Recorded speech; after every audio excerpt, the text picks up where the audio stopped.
আমি আজি এই প্ৰেছমিট দিয়াৰ মূলত হ'ল আমি যোৱা 24 মাৰ্চৰ পৰা যি লকডাউনৰ ফলত গোটেই ভাৰতবৰ্ষ তথা অসম তথা আমাৰ বৰপেটা জিলাৰ প্ৰত্যেকটো প্ৰান্তে প্ৰান্তে আমি লকডাউন মানি আহিছোঁ আৰু ঠিক একে সময়তে আমাৰ পঞ্চায়ত বিভাগৰ পৰা চৰকাৰৰ পৰা এটা নিৰ্দেশনা আহিছিলে যে যিসকল ৰেচন কাৰ্ড নথকা দৰিদ্ৰ সীমাৰেখাৰ তলৰ ব্যক্তিসকল আছে তেওঁলোকৰ কাৰণে 1000 টকাকে আমাৰ পঞ্চায়তৰ কণ্টিজেন্সিৰ পৰা অন ফাণ্ডত ট্ৰান্সফাৰ কৰি সেই পইচা আমি উঠাই পেলাই পাৰ পঞ্চায়তত কোনোবা হয়তো 150 কোনোবা পঞ্চায়ত 200 কোনোবা পঞ্চায়ত 250 আমি বেনিফিচিয়াৰী দিব লাগে আৰু সেই হিচাপে চৰকাৰৰ নিৰ্দেশ মানি আমি সেই লিষ্টখন প্ৰস্তুত কৰিব লৈছিলোঁ কিন্তু দুৰ্ভাগ্যবশতঃ লকডাউনৰ ফলত আমি গাঁও সভা অনুষ্ঠিত কৰিব পৰা নাছিলোঁ আমি গাঁও সভা অনুষ্ঠিত নকৰি আমি ৱাৰ্ডৰ সদস্যসকলৰ জৰিয়তে আৰু আমাৰ যিসকল আমাৰ ৰেচন আমাৰ সুলভ মূল্যৰ দোকানীসকল আছে তেওঁলোকৰ জৰিয়তে আমি ফোনৰ জৰিয়তে এখন লিষ্ট প্ৰস্তুত কৰিছিলোঁ আৰু মোৰ পৰিলক্ষিত হৈছে বৰপেটা জিলা নহয় গোটেই অসমতে বিশেষকৈ আমাৰ বৰপেটা জিলাৰ প্ৰত্যেকজন সভাপতি তেওঁলোকে সুকীয়াভাৱে খুব সুন্দৰভাৱে লিষ্টখন প্ৰস্তুত কৰিছিলে যদিও তাত হয়তো কিছুমান ভুল ত্ৰুটি থাকিছিলে কাৰণ আমি যেহেতু লকডাউনৰ ফলত আমি ব্যক্তিগতভাৱে মানুহবোৰক আমি লগ কৰিব পৰা নাছিলোঁ তেওঁলোকৰ ডকুমেণ্টখিনি আমি চেক কৰিব পৰা নাছিলোঁ সেই ভিত্তিত দুই এটা হয়তো কিবা ত্ৰুটি হৈছিলে সেই কথা আমি অস্বীকাৰ নকৰোঁ কিন্তু তাৰ ফলত দেখা গৈছে যে আমাৰ কিছুমান গাঁও পঞ্চায়তৰ সভাপতি তথা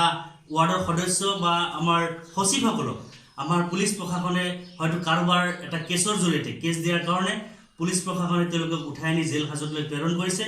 আজি ডিষ্ট্ৰিক্টৰ বৰপেটা জিলা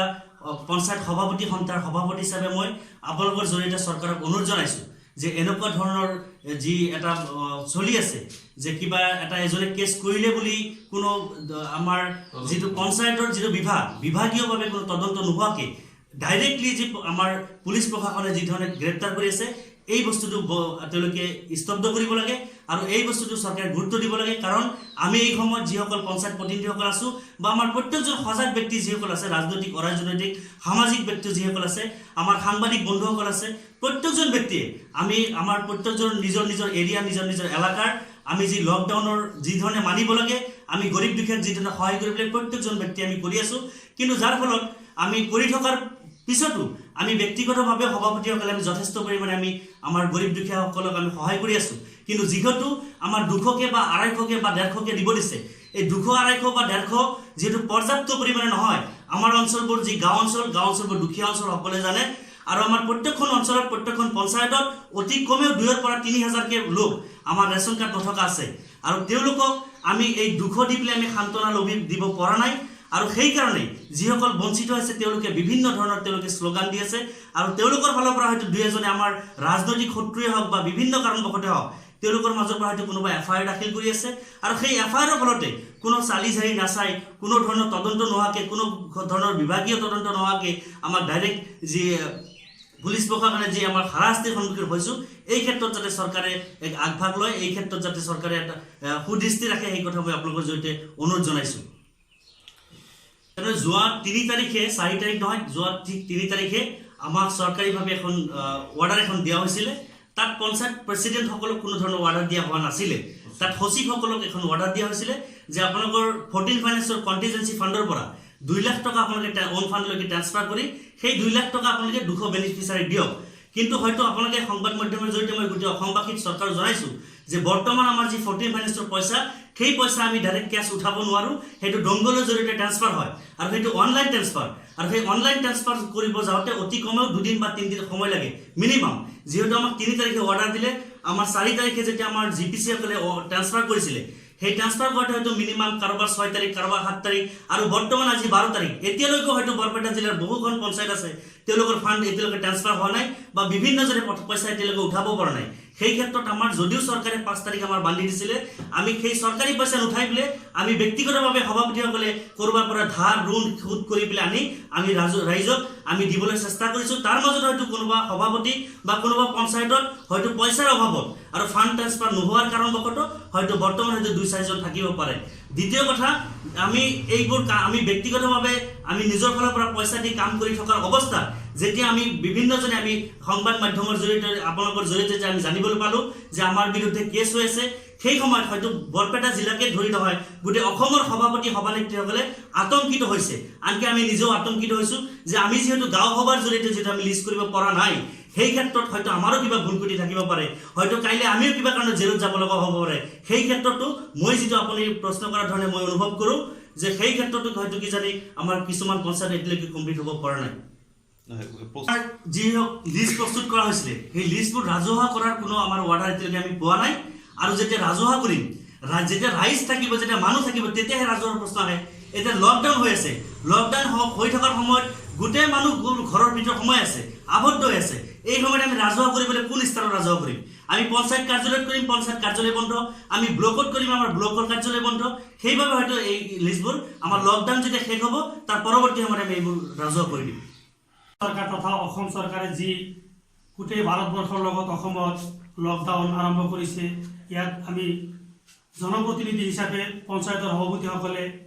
আখৰে আখৰে পালন কৰিছোঁ। আৰু এই লকডাউনৰ সময়ত আমাৰ অসম চৰকাৰে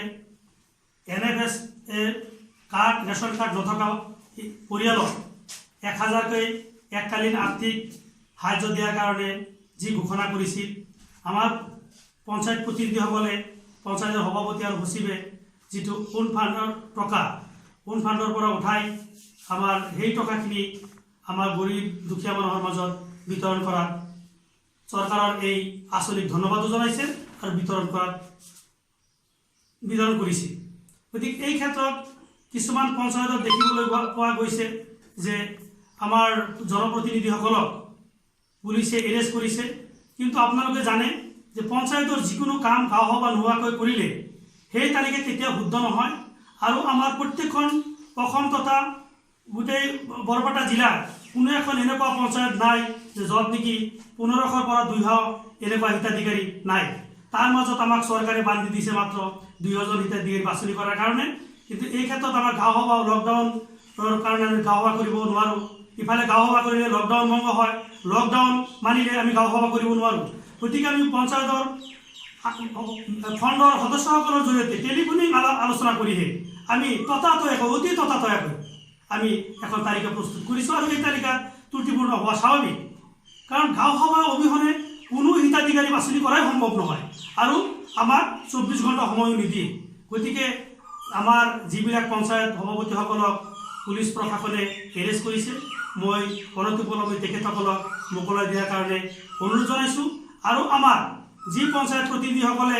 এই দুৰ্যোগপূৰ্ণ সময়ত মাত্ৰ 1000কৈ টকা, মাত্ৰ 200জন পৰিয়ালক এটা পঞ্চায়তৰ মাজত ডিষ্ট্ৰিবিউশ্যন কৰাৰ যি আঁচনি, এই আঁচনিৰ ক্ষেত্ৰত তেখেতসকলে যথেষ্ট পৰিমাণে কষ্ট কৰিছে। যদিও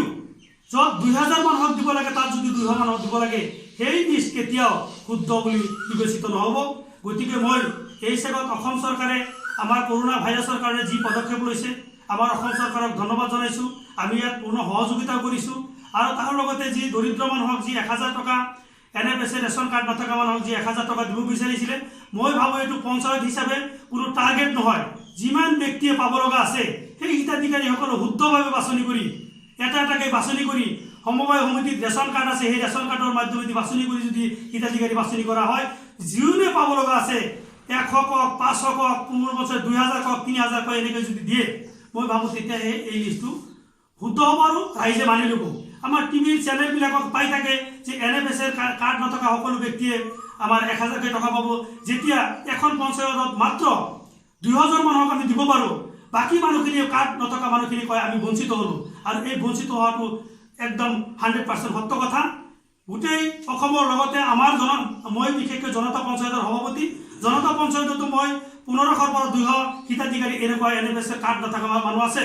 গতিকে তাৰ মাজত আমি মাত্ৰ 200 মানুহকে দিব পাৰিছোঁ। আৰু সেই 200 মানুহক যে দিব পাৰিছোঁ, আমি মাত্ৰ টেলিফোনৰ আলোচনাৰ জৰিয়তে খণ্ড মেম্বাৰসকলে এই লিষ্টটো প্ৰস্তুত কৰিছে। গতিকে এই যিটো গাঁও সভা কৰিব পৰা নাযায়, এই দুৰ্যোগপূৰ্ণ অৱস্থাত গাঁও সভা কৰিব পৰা নাযায়, তাতে সেই লিষ্টটো যে শুদ্ধ হ'ব মই শুদ্ধ বুলি নাভাবোঁ।